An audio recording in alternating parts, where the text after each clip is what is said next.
আসসালামু আলাইকুম রহমতুল্লাহ।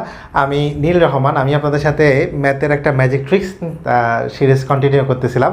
তো যে ধারাবাহিক সিরিজের আজকে 11 নম্বর পর্বে চলে এসেছি আমরা, অর্থাৎ ম্যাথের 11 নম্বর ম্যাজিক নিয়ে আপনাদের সামনে আসি। তো এরকম করে প্রায় 80টা ম্যাজিক ক্লাস আমি আপলোড করার চেষ্টা করবো ইনশাল্লাহ, কারণ আমাদের 80টা ক্লাস সিলেক্ট করা আছে। যদি আল্লাহ আমাকে নেক হায়াত দারাজ করে অবশ্যই 80টা ক্লাস আমি আপলোড করে দিব, কিন্তু সেটার জন্য আপনাদের একটু সহযোগিতা করতে হবে। সেই সহযোগিতা কি, এই যে ইউটিউব চ্যানেলটা আছে অবশ্যই সেটা সাবস্ক্রাইব করবেন। এখন প্রশ্ন হচ্ছে কেন সাবস্ক্রাইব করবেন? কারণ হচ্ছে এখন হয়তো ক্লাসগুলো আমি ফেসবুকে আপলোড করতেছি একদিন পরে, একদিন আগে আমি ইউটিউবে আপলোড করে দিই, দেন একদিন পরে ফেসবুকে আপলোড করতেছি, কিন্তু 80টা যেহেতু ক্লাস, পরবর্তী ক্লাসগুলো কিন্তু আমি শুধু ইউটিউবে দিব। সো যেটা করা থাকবে, আমি হচ্ছে আমার এই নামে যে গ্রুপ আছে আর ফেসবুক পেজ আছে ওইখানে আমি অ্যানাউন্সমেন্ট দিয়ে দিব বা হচ্ছে লিঙ্কটা দিয়ে দিব, কিন্তু আপনাকে ক্লাসটা আলটিমেটলি ফেসবুক ইউটিউব চ্যানেলেই দেখতে হবে। সো যেটা করবেন সেটা হচ্ছে ইউটিউব চ্যানেলটা সাবস্ক্রাইব করবেন আর পাশে থাকবেন। ঠিক আছে, আমরা এই 80টা ট্রিক্স যখন আমরা পেয়ে যাব তখন ম্যাথটা খুব ইজি হয়ে যাবে। আসলে আমরা যখন কম্পিটিটিভ এক্সামে পরীক্ষা দিতে যাই, আগের দিন হচ্ছে যে হিউজ পরিমাণ বাচ্চা যে মানে ম্যাথ থাকে, সব দেখার সুযোগ থাকে না। এই ছোটো ছোটো ট্রিক্সগুলো দেখে গেলে হয়তো পরীক্ষার হলে বাকিদের থেকে আপনি ভালো অ্যান্সার করতে পারবেন। তো আজকে আমরা যে টপিকটার অঙ্কগুলা ম্যাজিক ট্রিক্সটা করব সেটা হচ্ছে যে শর্ত দেওয়া সমস্যা। মানে শর্ত দেওয়া সমস্যা বলতে আমি এখানে ধরে নিছি যে এরকম কিছু প্রশ্ন আমাদের কাছে থাকে যে দুটি একক স্থানীয় অঙ্ক, দশক স্থানীয় অঙ্ক থাকে, অঙ্কদের সমষ্টি দেওয়া থাকে, বড় থাকে ছোট থাকে, সংখ্যাটি আপনাকে নির্ণয় করতে হয় বা সংখ্যাটি এত গুণ এত গুণ, এটা নির্ণয় করতে হয়। তো এই জিনিসটা করার জন্য আজকে আমরা যেটা করবো, আজকে তার অপশান টেস্ট অঙ্কগুলো করার চেষ্টা করবো। কারণ এই অঙ্কগুলো আমরা যখন নবম দশম শ্রেণীর বই থেকে করি বা নবম দশম শ্রেণীতে আমরা করেছিলাম, তখন অঙ্কগুলো কিন্তু 1-1.5 পৃষ্ঠা হয়ে গেছে। তো আপনার পরীক্ষা হলে কিন্তু 1-1.5 পৃষ্ঠা থাকবে না। সো আপনাকে যেটা করতে হবে, বি স্মার্ট। অতএব সেটা হচ্ছে অপশন টেস্টের মাধ্যমে সবচেয়ে খুব দ্রুত অঙ্কটা করা যাবে। 3 থেকে 4 সেকেন্ডে আপনি 5 সেকেন্ড অঙ্কটা ঠিক করতে পারবেন। তো চলেন কীভাবে আমরা অপশন টেস্ট অঙ্কগুলো করবো, আজকে কয়েকটা অঙ্ক করলে বুঝতে পারবো। তো চলেন প্রথম অঙ্কটা করি। প্রথম অঙ্কটা হচ্ছে যে 2 অঙ্ক বিশিষ্ট একটি সংখ্যার অঙ্কদ্বয়ের সমষ্টি 9। আচ্ছা, 2 অঙ্ক বিশিষ্ট সংখ্যা, এটা নিয়ে আমি একটু 2 মিনিট কিছুক্ষণ কথা বলি। 2 মিনিট কথা বলা লাগবে না। 2 অঙ্ক বলতে আমরা ক্লাস 3 পড়ে বলছিলাম এরকম, এটাকে আমরা দিছি একক স্থানীয় অঙ্ক আর এটাকে আমরা দিছি হচ্ছে দশক স্থানীয় অঙ্ক। মনে আছে? মনে পড়ে দেখেন, 3 পড়ে পড়ছিলাম। তো একক স্থানীয় অঙ্ক যেগুলো ছিল সেগুলোকে আমরা হচ্ছে 1 দ্বারা গুণ করছি, আর দশক স্থানীয় অঙ্ক যেটা ছিল সেটাকে আমরা 10 দ্বারা গুণ করছি। তো যেটা হয়েছে আলটিমেটলি দশক স্থানীয় অঙ্ককে আমরা 10 দ্বারা গুণ করার পরে যেটা হচ্ছে যোগফলটাকে আমরা লিখতাম। ঠিক আছে, ঠিক এরকম। মানে প্রথম একদম ডান দিকের সংখ্যাটা একক, এর আগে বাম দিকে দশক, আর বাম দিকে আসছে শতক। তো যেহেতু শতক, সহস্র এরকম আছে, তা আমরা যেহেতু একক দশক পর্যন্ত লাগবে যেন বাকিগুলো আলোচনা করতেছি না, জাস্ট একটু মনে করে দিলাম আর কি।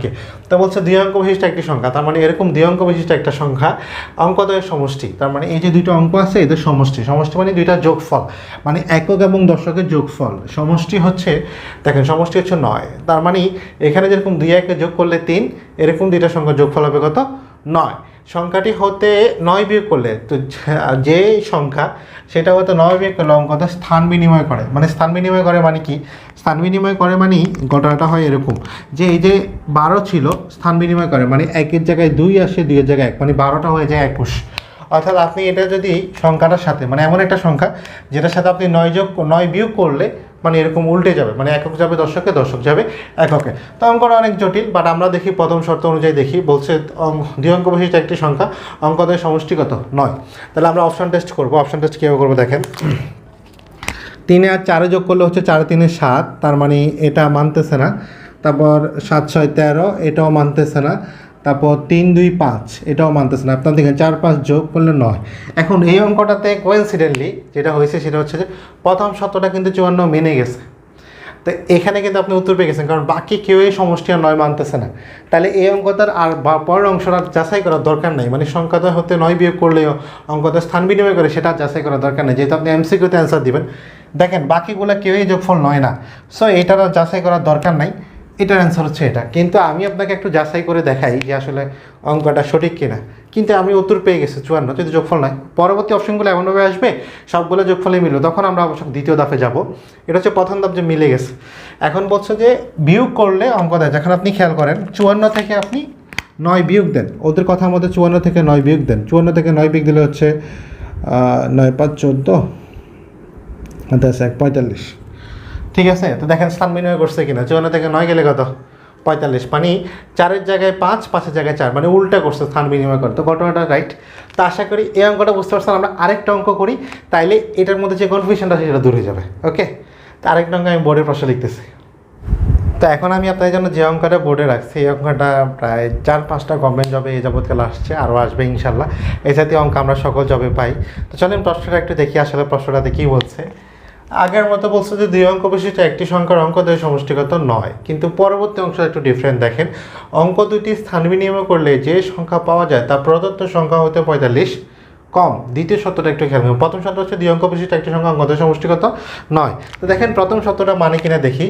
দেখেন 9 আর 4 যোগ করলে হচ্ছে 4 আর 5 যোগ করলে হচ্ছে 9, 6 3 9, 7 আর 2 9, আর 8 1 9। দেখছেন আগের অঙ্কটা কিন্তু এরকম হয় না, এই অঙ্কটাতে সবগুলো প্রথম সত্য পূরণ করছে। তার মানে এই অঙ্কটা যদি আমরা খেয়াল করি, এই অঙ্কটাতে কিন্তু আপনার সব প্রথম শর্ত কিন্তু মানে সবগুলো অপশানই পূরণ করছে। এখন দ্বিতীয় শর্তটা যে অপশান পূরণ করবে সেটাই হবে আমাদের উত্তর। তাহলে দেখেন দ্বিতীয় শর্তটা কী দিছে। দ্বিতীয় শর্তটা হচ্ছে যে স্থান বিনিময় করলো, অঙ্ক দুটি স্থান বিনিময় করলে যে সংখ্যা পাওয়া যায় যা প্রদত্ত সংখ্যা হতে 45 কম। তাহলে স্থান বিনিময় করেন, স্থান বিনিময় করার পরে প্রদত্ত সংখ্যা হতে 45 কম হবে। ঠিক আছে, মানে এই সংখ্যাটা থেকে 45 কম। এখন আপনি খেয়াল করেন, আমরা যদি 54কে স্থান বিনিময় করি তাহলে সেটা হবে 45। এখন 45 কি 54 থেকে 45 কম হইতে পারে না, তাহলে এটা কিন্তু মানে নাই। কিন্তু খেয়াল করেন, আপনি 54 বিয়োগ 45 যদি আপনি বিয়োগ করেন, বিয়োগফল হবে কত 9, কিন্তু বিয়োগফল হইতে হবে আপনার কত 45, তাহলে প্রথম শতটা মানে নাই। আচ্ছা 63কে স্থান বিনিময় করলে আমরা কত পাচ্ছি 36। 63কে স্থান বিনিময় করলে আমরা কত পাচ্ছি 36 পাচ্ছি। তাহলে আমরা এখানে কি করব, 63 থেকে হচ্ছে 36 বিয়োগ দিব। তাহলে বিয়োগ দিয়ে দেখবো এখানে 45 হয় কি না। 7 6 13, হাতে আছে 1 2 27। তাহলে এটাও কিন্তু মানতেছে না, মানে বিয়োগফল 45 হইতে হবে। তারপর দেখেন 81কে যদি আমরা স্থান বিনিময় করি তাহলে কত হবে 18। তারপরে 81 থেকে আমরা 18 যদি বিয়োগ দিই তাহলে কত হয় 9 10 11, 3 হাতে আছে 1 2 73। তাহলে এটা অনেক বেশি হয়ে গেছে, এই দুটো অনেক কম, এটা অনেক বেশি। তাহলে এটা দেখি 72কে স্থান বিনিময় করলে হচ্ছে 27, মানে 2-এর জায়গায় 7, 7-এর জায়গায় 2। তাহলে এটা যদি 72 থেকে বিয়োগ দিই তাহলে এটা হচ্ছে অবভিয়াসলি 45।